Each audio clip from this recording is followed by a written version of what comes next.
안녕하세요. 이상원 교수입니다. 오늘의 주제는 전도한 친구들이 교회에 정착하지 못해요. 제가 뭘 할 수 있을까요? 입니다.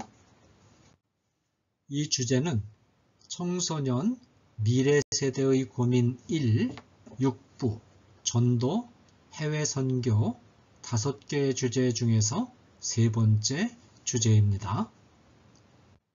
이런 질문이 제시되었습니다.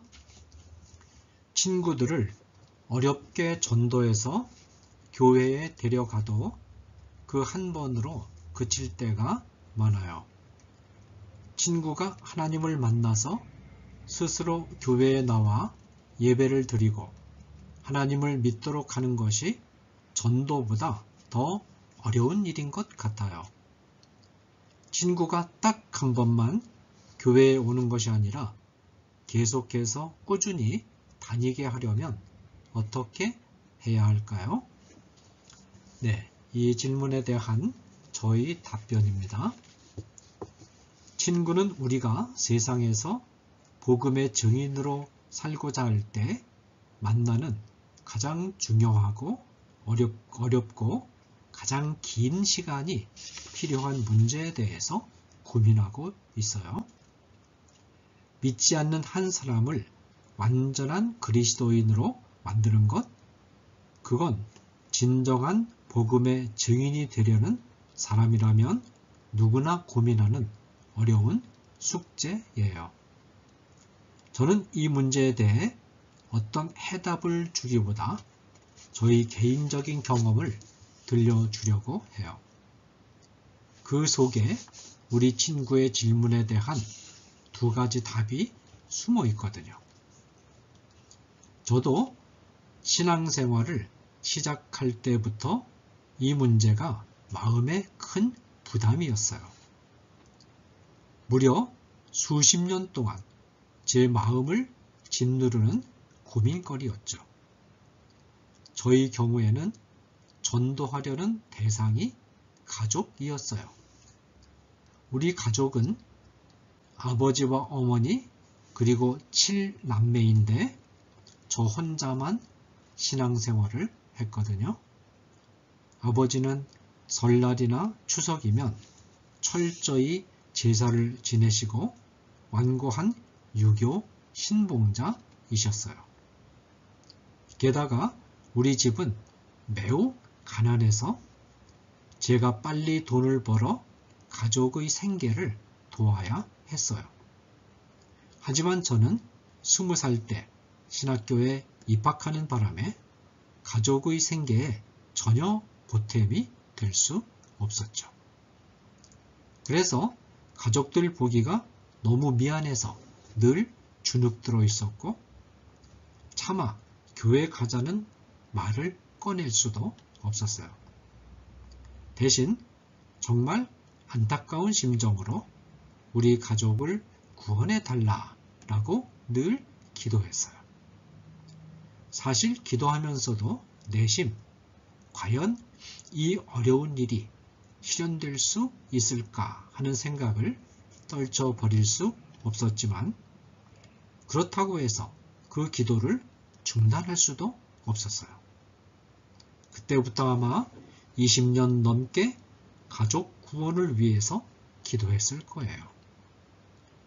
그런데 참 이상한 일이 벌어졌어요. 제가 교회에 가자라는 말을 하지 않았는데도 불구하고 한 사람씩 교회에 나가기 시작하더니 지금은 온 가족이 신자가 되었어요.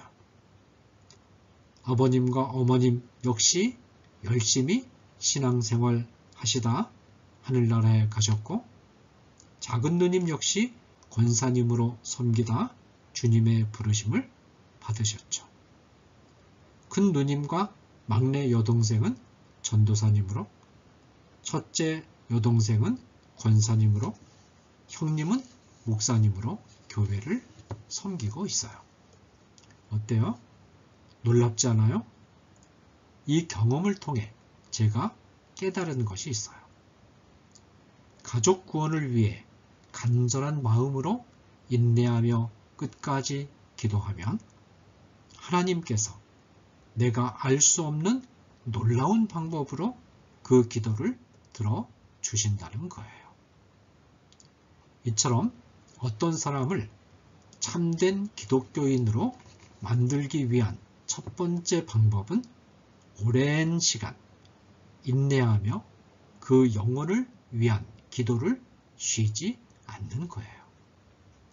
사람의 힘으로는 사람의 마음을 변화시킬 수가 없기에 우리는 기도를 통해서 하나님께 모든 상황을 맡기고 도우심을 구해야 하죠.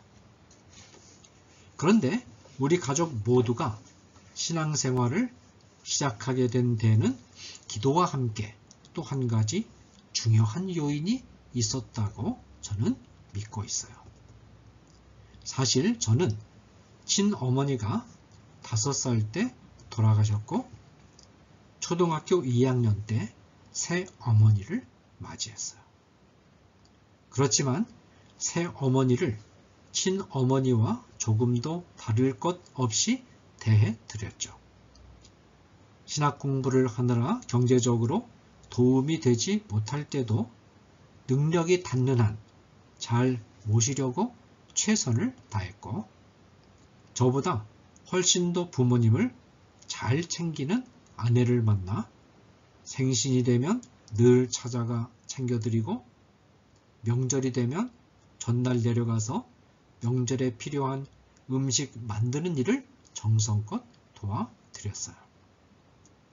어머님은 저희 부부가 유학을 떠날 때까지도 예수님을 믿지 않으셨는데 저는 미국과 네덜란드에서 유학 생활을 하는 동안 일을 하고 장학금을 받아서 힘들게 유학 비용을 마련하면서도 유학 생활 첫 달부터 한 번도 빼놓지 않고 부모님께 용돈을 보내드렸어요.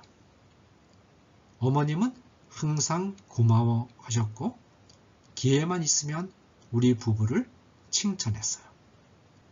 그러던 어느 날 자진해서 교회에 나가겠다고 선언하시고는 그때부터 빠짐없이 교회에 출석하시는 기도의 사람이 되셨어요. 그리스도인들을 예수쟁이라고 비아냥대시던 아버님도 저희가 유학을 떠나기 전에 자진하여 교회에 출석하셨고요. 저는 저희 부부가 오랜 시간에 걸쳐서 부모님을 사랑으로 섬긴 한결같은 모습이 부모님의 마음을 여는 계기가 되었다고 확신해요. 실제로 부모님도 그렇게 말씀해 주셨고요. 전도란 복음을 말로 전하는 것 외에도 변함없이 오랜 시간에 걸쳐 사랑을 실천하는 아름다운 삶을 살아내는 것이라고 할 수 있어요. 데살로니가 전서 1장 6절 7절에 보면 이런 말씀이 있어요.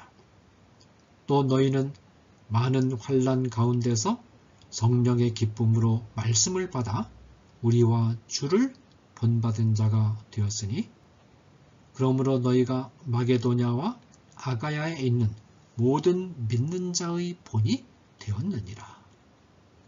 바울은 데살로니가 교인들이 모든 믿는 자의 본이 되었다고 말하고 있어요.